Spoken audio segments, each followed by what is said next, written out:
How do VTubers come up with their color palettes? You might be wondering. Well, usually VTubers start with a color they like. For me, I like pink, if you couldn't tell. So I based off my own color palette with my favorite color. So my explanation is black basically complements all colors, and purple is next to pink in the color wheel, so it basically complements it, and gold because I'm not sure how it complements my model actually. It kind of works. But what if instead of doing all that, I used the color wheel and had it spin a random color, even if it ended up being turned brown? With me here? That's basically the entire concept of this video. Since all the designs have been absolute dog poop, I might as well do this challenge. Anyways, rule number 1, all colors must be used in a model. No slight color changes, even if the colors I get are absolutely heinous. Is it heinous or heinous? I don't know. Rule number 2, I can do whatever I want with the design, so that means if the design goes to poopy, it's kind of my fault. Rule number 3, I have to give the model name, backstory, a bride, a kids, a happy life, and a showcase. Bye! I don't know what else to say. Oh yeah! This is basically my last video for the year 2025. So if you want to subscribe, I allow you to. No one was allowed to subscribe back then, so I'm allowing you to just for this video specifically. Oh yeah, and if I hit 1k subs, I'll spend all my retirement money on a 3.0 model. Enjoy the video. So I have the color wheel here from this very suspicious website that I totally trust. It has the output color combination here, so I chose analogous. What? I don't know. You don't pay me to pronounce things properly. Basically, colors are next to each other, so I'm just gonna spin it. Okay, I thought that was lagging for a second, but okay. What's that? Oh, yeah, no, I can work with that. I keep saying the same thing, but yeah, no, like, this is a workable color palette, because color palettes I usually work with are analogous. I'll get this, guys. Analogous. Just to be clearer on the rules, I can add my own colors as long as, I don't change the original colors too. After a bit of brainstorming for the design, I decided to go for a cactus since green. My brain is very slow.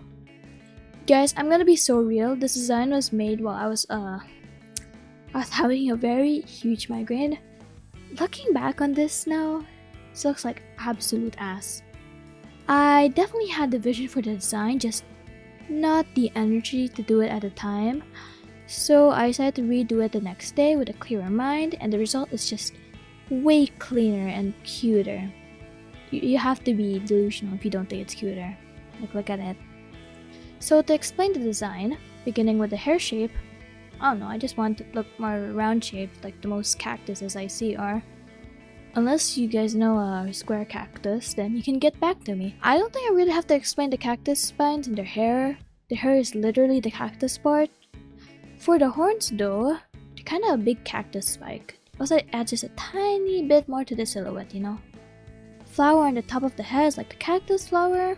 Again, add silhouette. I also want to give off a cute vibe, so I expressed that with her clothes. Anyways, onto her name and lore. Her name's Pokomi.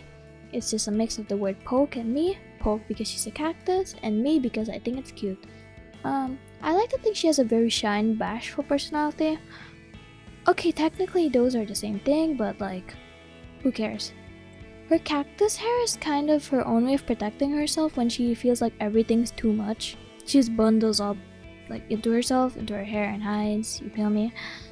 As for her backstory, I'd say she grew up with a creative spark and was actually very social when she was younger, but then unintentionally hurt her friends with her prickly hair and drove them away, causing her spark to die down and for her to be more closed off from others. It's pretty depressing.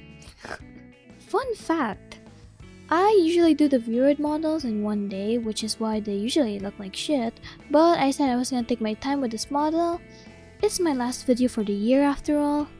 I think this model took me around a week to finish, I'd say, but it's pretty close to the quality of my commission models, which people pay me for, but I actually put effort into like models I get paid for, more specifically, with hair highlights.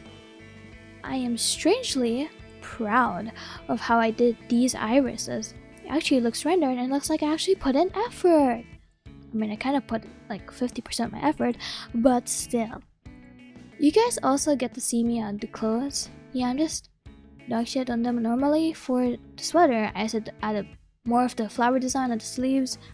It just felt appropriate to do so, even though the colors I got are disgustingly vibrant. I'm vibrant too. The colors, they still look like highlighters though, I don't care. I'd say the rest of this model wasn't too complicated to work on. The skirt was fine, the shoes were fine and stuff. While I was working on the hair, I was doing my best to stick to the reference, but I just couldn't get the result I wanted. So I added more to the design, like flyaway hair. Come on guys, you have to admit, it looks better with the hair flying away like that. I also gave her some glasses. Look at my glasses, guys, it looks sick. It made her design more interesting. And yeah, let's just take one piece of my glasses. Look at that. The shine even moves with it. My head moves. Look at that. Anyways, the glasses, I feel like it gave more of the contrast to the designs. The rest of the design is like vibrant and colorful, while the glasses are just dark. Adding the thorns? Ignore that. Adding the thorns to the hair wasn't too difficult. It just got repetitive and annoying to do, to be completely honest. Like, it was just a ridiculous amount of thorns in the hair section, man. I know I probably shouldn't have filled in the back since no one will see them, but it would have just bothered me to know that the hair wasn't complete. But yeah, the model was pretty simple to complete and pretty simple to pull off. I rendered the horn and flower a little bit so that it would look like a little more complete.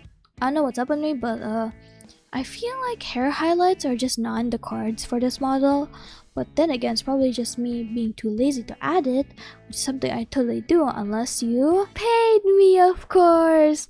Yeah!